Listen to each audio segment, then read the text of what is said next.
All right, today we're going to go over the 90-90 hip lift with the feet apart, or a passive FAIR, as I might call it sometimes. So this is great for opening up the pelvis and commonly used when someone has a really tight back, tight lats, tight hips, any sort of thing like that. So first and foremost, you have to learn how to do the hip lift. So I'm going to lay on my back and show you the motion. Basically, the 90-90 is for my hips here, 90 degrees, and my knees here, 90 degrees.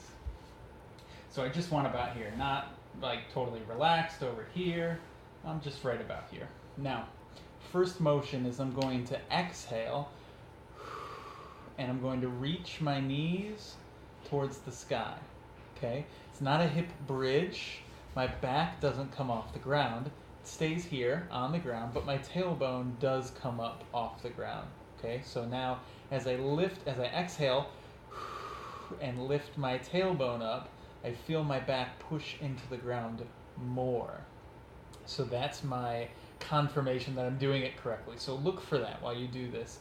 If you don't feel that, one thing that is common is people keep their ab muscles on. And now, abs are not really a bad thing, but for this exercise, I don't want you to use them. I want you to set up with your hamstrings. This is a hamstring exercise, not so much an ab exercise. So we need to make sure, at least for now, we'll get into that more. So we need to make sure that you're getting your hamstrings when you set up. So lift. Now I feel my abs, jelly belly, got it, good. And I can hang on. So that's the hip lift, and that's step one. That's what you're going to start with. Step two, to set up for this particular variation of this, we need something to hold between our knees to give our adductors some leverage to pull our pelvis out and to reposition our hips to allow for more mobility.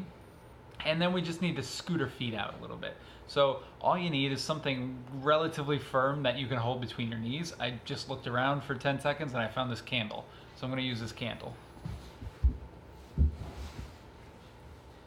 So same kind of idea. I just hold this between my knees. Now my knees have to stay in. I might notice that my abs want to kick on a little bit more. But what I'm going to do is I'm going to set up and I'm just going to run through my hip lift again. Okay, make sure I got my jelly belly. All right, we're good. Now from here, I'm going to scoot my feet apart. That kind of changes my leverage a little bit. Make sure my feet don't fall off. And same kind of idea. So this is my hip lift. I can feel my hamstrings working. I can feel my back pressing in the ground. That's how I know I have the hip tilt that I'm looking for. Now, step three, we have to get the breathing right. So breathing is really important because without oxygen, you die in like 5 minutes. So we're going to use that as a way to teach your brain that this is not a stressful thing. This is something that you're comfortable doing. It makes you remember it a little bit better. So basically, principles: in through the nose, out through the mouth. Keep your mouth closed while you're in through the nose. Keep your mouth closed while you pause after your exhale. So it's like this.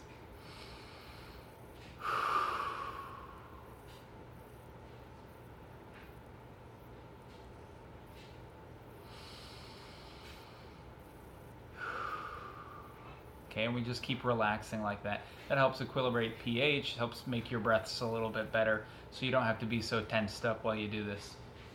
So I'm going to show you what this looks like. Got it.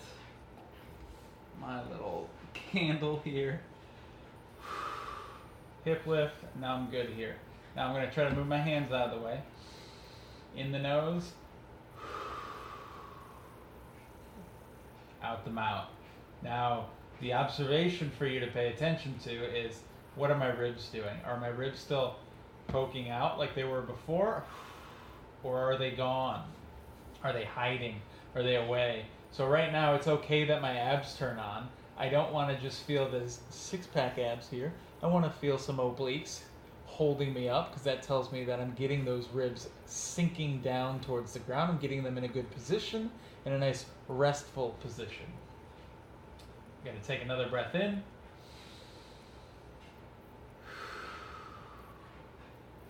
And then I'm just going to see if I can get a little further. And hang on.